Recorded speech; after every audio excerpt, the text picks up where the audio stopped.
Good evening, everybody. System Chalk here with the 10th episode of the Dancer DLC for Cultist Simulator, playing as Margaret Zell.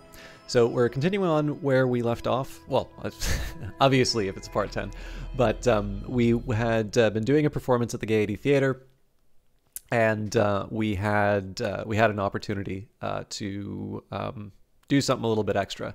Now, the timings didn't work out exactly the way that we wanted them to because the extra effort will last 9.1 seconds, but our season of ambitions has at least 10 seconds to go. In fact, it's going to be a little bit longer, so there wasn't really a hope of this turning out. But basically, we're going to wind up with some restlessness, which we're going to want to get rid of at some point. On the other hand, we do have 2 marriage proposals coming up. And in this particular case, we may not necessarily want to take them, although maybe I'll just hold out that possibility. You know, we do have the special event coming up. So in this case, this would normally be a bit of a problem for us as far as dread is concerned, because what this will mean, I've got 13 seconds of a contentment, which you can see in the bottom left-hand corner here. I've got 9.1 left on my my performance at the Gaiety, and normally what I would be doing here is I would be doing the private performance for Lord Timothy Monday, and then we would go back to the Gaiety, which would be the time for me to use the restlessness, but of course by then that restlessness would have decayed into dread. However, with the current circumstances, as long as we have the health to be able to do the performance at the Gaiety, and we have the opportunity to sort of put a little extra into it, we should be able to get rid of the restlessness that way. And that'll basically be the strategy I employ. The other alternative is that I could use that restlessness to paint. And I was going to talk a little bit about that option moving forward, but we'll maybe save that for when the time comes. So the first thing I need to do is think about how I'm going to be handling the extra effort. Tonight I sense an opportunity. Tonight I could attract attention if I cease to hold back, if I commit myself more fully. And in this case, we have more health available to us, and we'll have less consumed for these private performances. And so here we'll say I am a listen package of flesh and blood. Now, we don't have anything going on in the study verb right now, so the option is pretty consistent with what I've been doing before. We will translate De Bellis Murorum in Latin, an 18th century epic poem by the pseudonymous Solipstos. Lock the study door, the work begins. We've got another season of ambitions coming up, so I believe that's going to trigger right away, and so I'm going to want to keep... So it's worth mentioning, if we had not gotten rid of the dread through the recruitment, we would have been in a situation where we had 3 dread on the table. Now, that's maybe a little bit more of a threat than it actually would have been, because I think I would have had a contentment at some point to sort of neutralize one of them. But still, it's nice to keep on top of it. It's kind of fair to... You can kind of almost think of it as like a traffic light. 1 dread, kind of a green light. 2 dread, you know, yellow light. You're going to want to be paying attention to what's going on.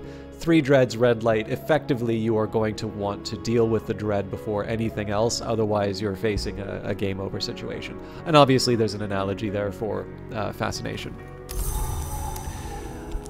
Oops. All right, we are napping to recover fatigue. We are doing a recruitment, and we are ignoring Guardside's Sanskrit reader. So let's let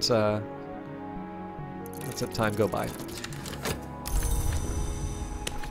Now again, I have other options to do with the Explorer verb, but I've got a bunch of books, and I want to keep adding to that library.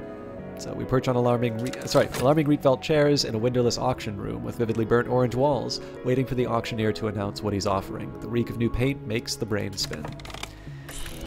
Okay, so we have an option to bid on something deep mystery something, a dreadful souffle of half-digested rumor about the secret world and the irrelevance of contemporary morality, including a catalog of unlikely and probably invented debaucheries. So in this case, no point in buying that up. This is our indicator that if we want to be making progress, we need to be going into different vaults, which, you know, we will require some bodies for, but it does also mean that I can really get to work on my reading, which is more or less what I plan to do.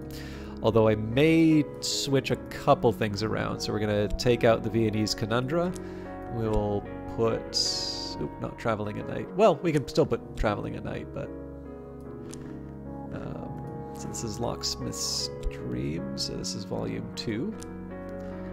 This is volume 1. I don't think we have 3 or 4. So we'll take Traveling at Night.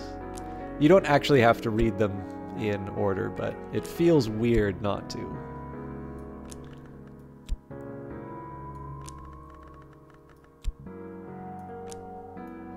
There's a small argument for me to... Yeah, you know what? I'm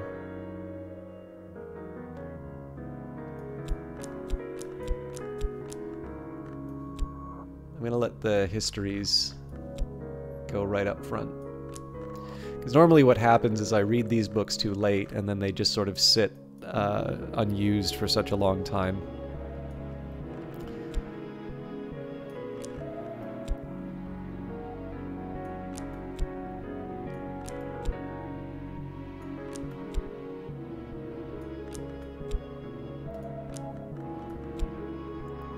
So this isn't a strong statement of preferences here. This is more just me sort of working through what I've got. But so it's kind of fair to say everything sort of to the right of the burning of the unburnt god is more or less random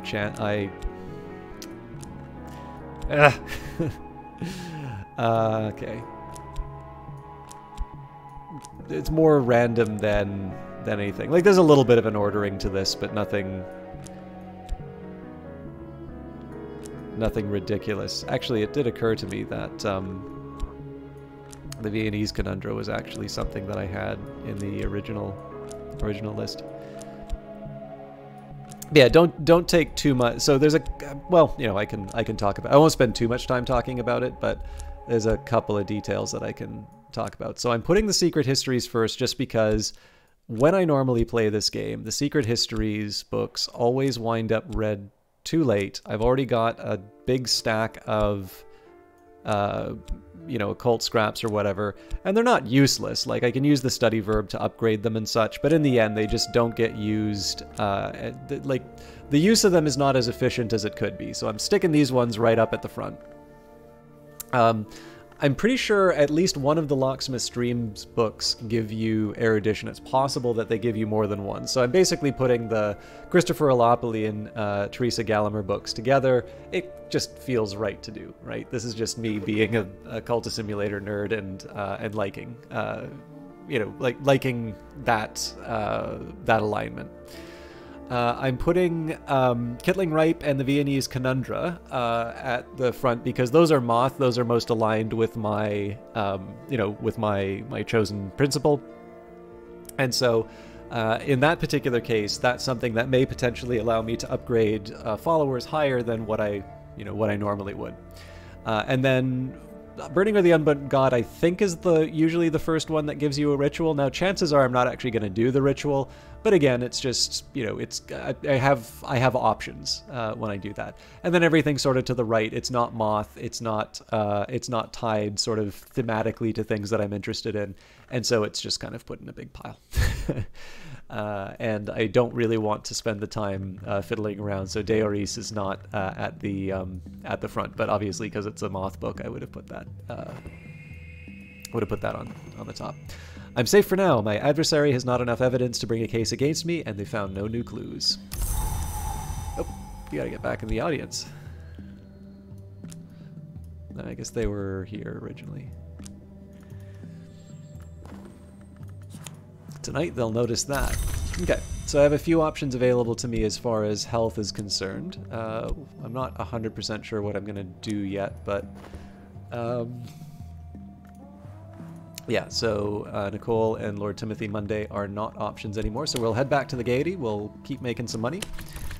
The stage awaits, hot and clean and bare and bright. If I move the moves and step the steps and do what is required, they'll pay me. Oops. Alright, and I'm not quite sure why an occult scrap wound up out of position, because I'm pretty sure I just got a health back from that, but we will take one of the health and get that back in 30 seconds, just because I want to use my passion for finding new members. Moth sheds its skin, the novice must only shed their clothes and their past. So Valsine is now a believer. Valsine's ingenuities are endless, and her grip is stronger than a blacksmith's. Welcome to the club. Alright, so we will now talk about the Wood Whisper. Talking publicly about the invisible arts will attract attention. Perhaps that's what I want. Now again, we've had a pretty good run of getting mentors, so much so that we can't really... we don't have space for any more. So the hope is that our passion's gonna get caught by that. But if something else comes up, you know, we'll just work through it. In this case, time's sort of on my side.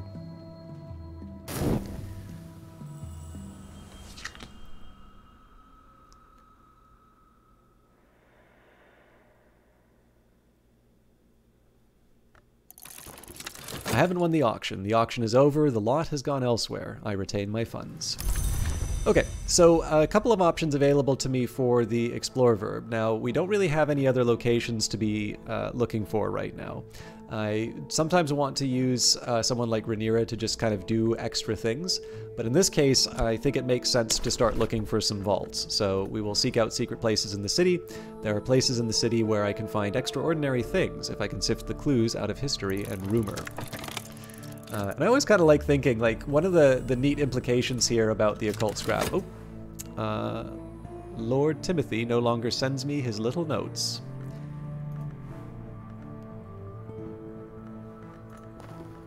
I am refreshed.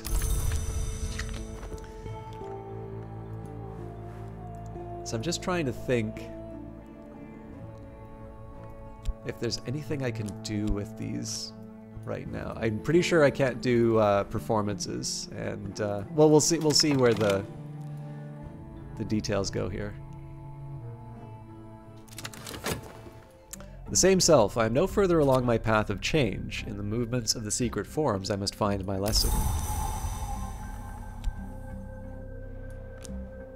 This is the drawback of opening and closing the game between sessions. I sometimes wind up with the change winding up in this corner.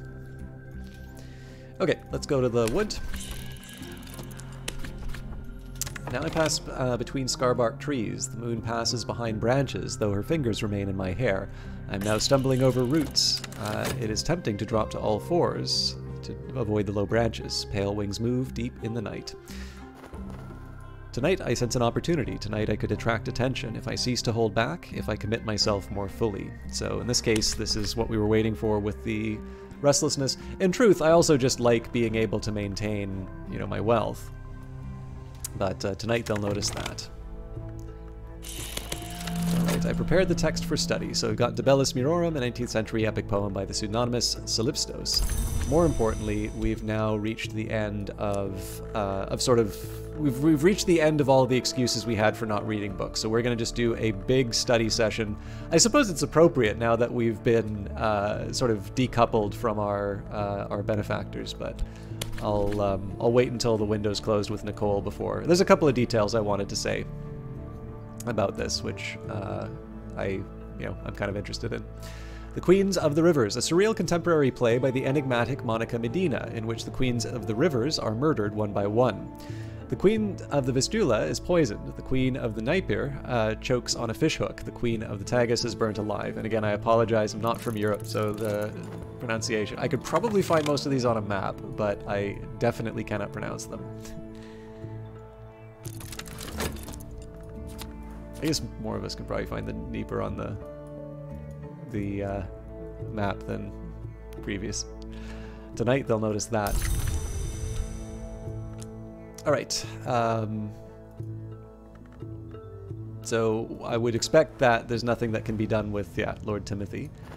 So in this case, we will go back to the Gaiety. Now again, we could try the contract at the Ecdysis Club, but we're making money at the Gaiety right now, and I want to deal with some of the I want to deal with some of my current dilemmas as far as the Season of Ambitions is concerned.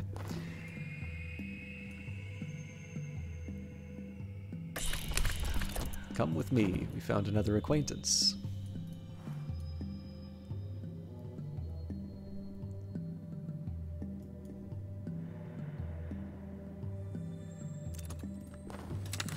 light the dark. What could I be if I could be not this? All right, so we've got a glimmering. Now this might put some of my study on hold because we're getting close to a point where I can get another passion, and that's going to be particularly useful for this, not the dream slot. This is going to be particularly helpful for the talk verb, but again, I don't want to get too far ahead of myself.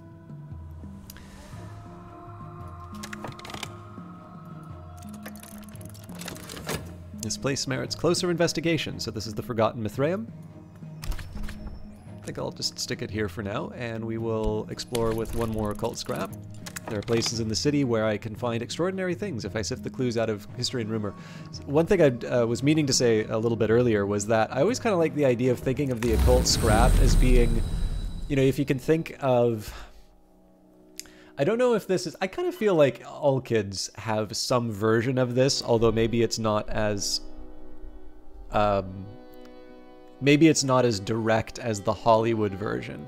But generally, it feels like this is a big thing in a lot of 80s movies too, where the kids will always be referring to that one, like, scary house, or, you know, that one place you never go, or... you know, or whatever it is. I guess these are 90s movies, but I guess two you could think of that might be sort of familiar to this audience. Like The Sandlot has this junkyard with a giant dog, and there's sort of stories about the owner, I'm pretty sure is played by James Earl Jones, who like feeds kids to the dog or something like that. And then you've got Home Alone, with, you know, the idea that the old gentleman who's salting the sidewalks, basically it's they're actually the remains of his victims, and everyone knows, but there's never been evidence to convict. But I mean, again, like I'm just thinking of two hopefully like popular examples, but there's like it just feels like there's one of these things where like if you watch enough old movies, you'll see some variation of this. And I always kind of like to think that that's basically what occult scraps are, because there's the kinds that you can get from, you know, musty old tomes, and the you know, there's the sort of thing where, you know, you're doing the sort of thing that you would read in these kinds of stories, in like a horror short story or something like that, or the sorts of things that you would imagine inside of a the things that you sort of imagine in a story, right? If you were playing a role-playing game, or if you knew that you were a character in a story, the first thing you would do is like go to the library and find the oldest, most difficult to read book, and that's going to advance the plot for you. But then I would sort of think about it as like, okay, so what if I woke up and I knew that the Secret Histories is real, but I can't rely on game logic, that I need to think a little bit about what the, you know, I need to think about the Secret Histories, but I need to think about them in the real world. And where I would be looking would be all of these cases where people are, I mean, definitely when people are making references to dreams, but even little things like little rumors in the area. I was like, oh no, that place is haunted. You don't go there. It's like, don't you know what happened in that place? And it's like, well, why didn't I read about it in the papers? I'm like, it was too horrible for people to discuss. Or, you know, again, you look for those little things, which are complete nonsense if you listen to it past a certain age. But, you know, when you're kids, you know, and there's a house that's maybe got too many angles, or it looks, you know, particularly dilapidated, or, you know, any number of excuses. I always kind of like to think that that's the occult scraps, because of course in the case of occult scraps, these are sort of these places of power, or these vaults that are in your backyard. They are in your own, they're in your home city, in the capital. And then of course, as you as you go further, as you get to the higher level of secret histories, that's when you're going to other continents and beyond continents, into places which are not found on maps, basically.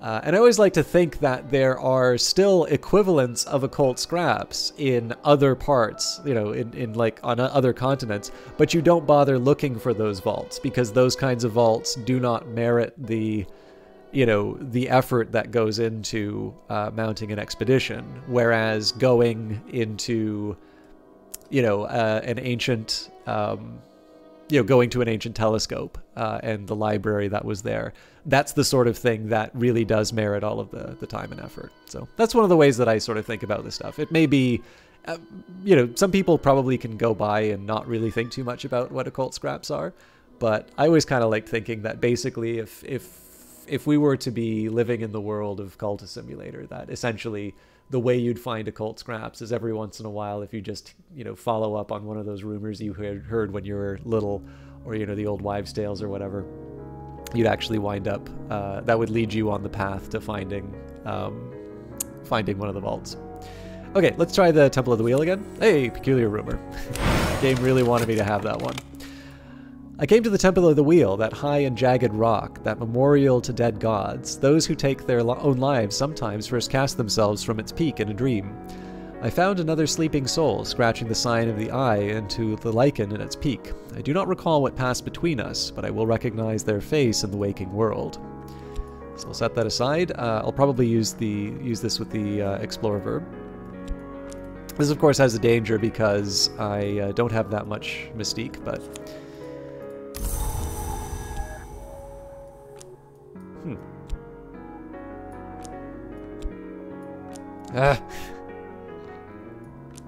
Alright. It really wants to be there. Who am I to deny it? Let's hold off. I'm gonna skip a trip to the wood. Oops. Tonight I sense opportunity. Tonight I could attract attention. If I cease to hold back, if I commit myself more fully. So we've dealt with the potential threats. Oh, Season of Suspicion coming up. I cannot afford to explore Peculiar Rumor.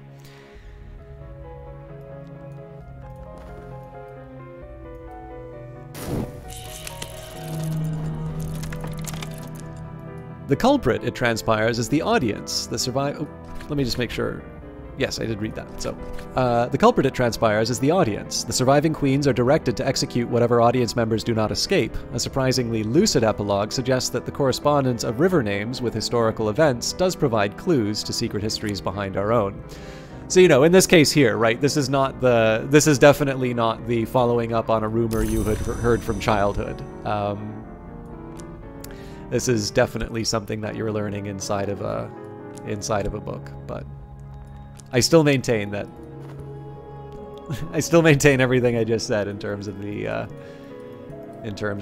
where I would be looking for occult scraps. Then again, I'm also one of the least likely people to send. I would be lucky if I wound up as a no by the end of my journey through the secret histories, so maybe I'm not the one you want to follow the advice of for that thing. I just need a little time to recover my energies. And again, we're doing this because I just don't have that much available to me. I think this is a very inefficient way of doing this, but I actually don't have the option because my passion's currently occupied. I think I am going to wait the 20 seconds. I'm gonna level this up to a lesson learned. I seem to remember having more collections of poetry, but it may be that the game has been rebalanced for the number of collections of essays and poetry you get. Okay, I think we'll go back to the gaiety because I actually just don't have that much to do right now. The stage awaits, hot and clean and bare and bright. If I move the moves and step the steps, and do what is required, they'll pay me. So one of the reasons I want to get my passion, up is because I basically need it for both going to the wood and talking to potential recruits. And finally, Nicole, fourth Marchioness of Stanford. The most honorable Marchioness of Stanford has been heard to declare that she doesn't quite understand exactly what she saw in me. Aw. So we've reached the end of sort of our opportunities. So Besotment, my benefactor, looks fondly on me. Nicole actually likes me more than Timothy, so if I was going to wind up with anyone, I would wind up with Nicole. Also, less staleness, boredom. So one of the things I kind of like to think about here, and again, this isn't the best mapping, but there's kind of...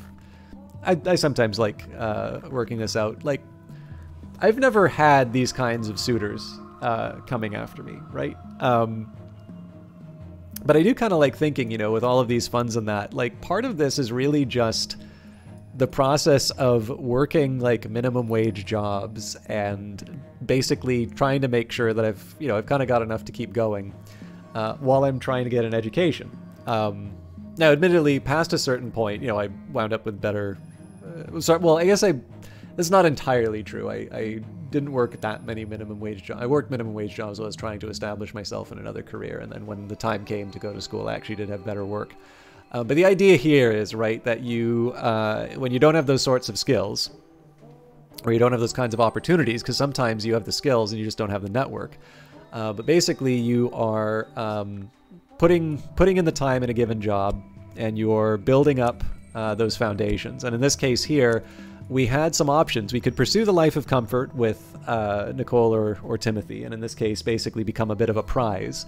And we decided not to do that, but we haven't been idle either. We haven't merely existed. We've actually done reasonably well for ourselves. And everything that we did in terms of bettering ourselves, essentially, you can almost see this, because I don't necessarily think... The one thing I want to try and avoid is the idea of thinking of the dancer as only taking the job available, right? You know, the Gaiety Theater, I mean, it kind of depends on what you think the Gaiety is. It could be wholly negative, and in this case, you know, Nicole and Timothy just wind up being another complicated but overall negative side of an already crappy job. But you can also be like, the Gaiety is something that is available to you right now. It is an opportunity for you to use your talents, and you make the most of it, right? And kind of the same way that you work with Glover and Glover. Like, in terms of the overall goals of Cultist Simulator, it's fair to say that any given job is not going to be very friendly to you with that. But like the idea of the Gaiety being like a particularly sleazy location, that's kind of up to you to decide how you want to read that. I definitely don't like the idea of just thinking of the dancer as it being like their only option available, because you can actually do other things, right? There are other jobs available to you even as the dancer.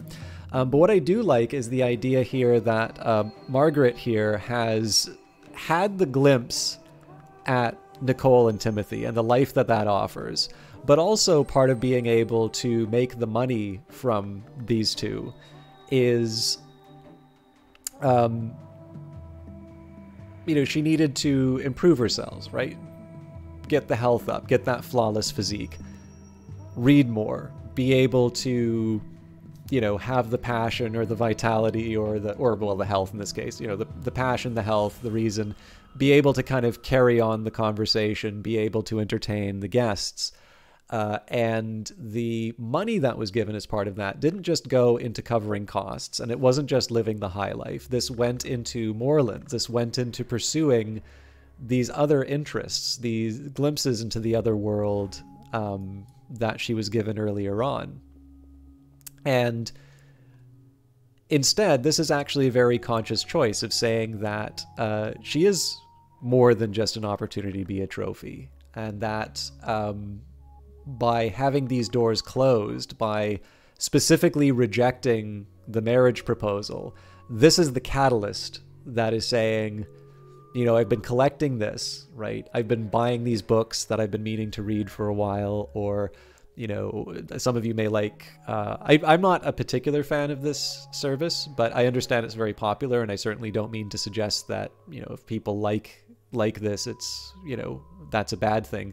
But like the Masterclass series, I kind of find it as like education as entertainment, which isn't as big. Like, I guess the thing is, I sometimes wonder about the level of knowledge transfer in those courses. But again, like, you know, I'm on YouTube, for crying out loud. There's plenty of sites in which you could describe that. So please don't take that as me being mean to Masterclass. And maybe there's a really good one, which I just haven't seen, because I'm certainly not paying for it. But,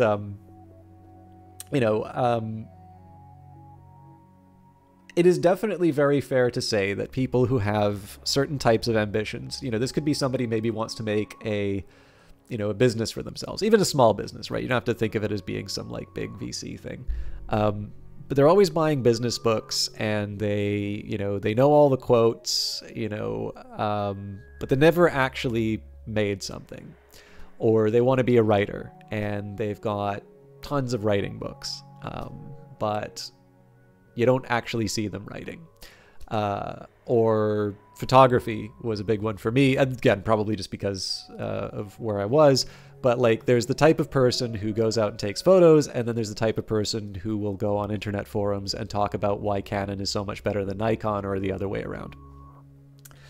And of course, jokes on all of us, our camera phones are really great now. But it's almost kind of fair to say, right, that Margaret, while she's better off than she was at the start of this playthrough, hadn't necessarily sort of pulled the trigger and had actually started to pursue these interests. These were maybe collector's items, but they weren't necessarily things that had quite touched. You know, she dipped her toe in the secret world, did that one gig at the Ecdysis Club, but hasn't necessarily gone all the way through. And you notice that the dread kind of piled up a little bit here, and we managed to deal with it. But in this case here, we've always just made gestures towards it. But it's also true that, you know, sometimes for these people, it's just a matter of finding the right moment where they just sort of wake up and they say, I need to take this thing seriously. Or, you know, someone points out to them, it's like, you know, you seem to be enjoying the airs of this this ambition rather than the actual work, or whatever it is in your own life. And in this case here, the firm decision to decline both marriage offers has been sort of the catalyst to actually finally commit to this, to be to not be someone's prize, but instead to pursue the ascension that we're doing, the change. So that's kind of why I wanted on. I mean, again, like I kind of look at this as sort of, you know, either the student loans you bring on, or the, you know, building up what you can so that you can sort of achieve this, you know, this profession or this branch of study that you want, or it could be, you know, the books that you keep picking up on the subject that you're interested in but don't necessarily follow through. There's lots of different ways of reading on it, but in the case of Margaret's story, this is definitely sort of a big marker, and definitely means the moment in which she crosses over into a direct pursuit of the occult, and of course comes from a much stronger position, has the means in order to pursue it, and is now dedicating the time. And of course, this may also be reflecting a certain lack of attention to certain projects that I wanted to be doing over time. But speaking of projects that I want to be doing over time, I have a couple more videos to record this week for this series, so I'm going to end it here. Thank you everybody for watching, and I know the last couple of episodes have been a little bit more talking about what's going on behind the scenes of the game, but it's hard to articulate this. So, you know, if I just keep it in my head, then the people who don't think of this game this way are never going to have the opportunity to think of the game this way. So, you know, try to share it where I can. I hope this lines up a little bit with what you may think in terms of Margaret's story. Maybe you have your own take on it, but either way, I hope it's a fun ride, and we will be pursuing those studies and her ambition in subsequent episodes. If you are enjoying the series and you haven't subscribed yet, please consider doing so. You can also hit the little bell beside it to get notifications. And then from my own side, if you leave a like to the video, I can know that you liked it. And if you leave a comment, I not only like hearing them, but likes and comments do help the videos get noticed and bring more people into our society, whether it is the Wildwood Club or any of the other occult societies that you've seen through the various playthroughs. I hope you have a wonderful evening. We'll see you tomorrow.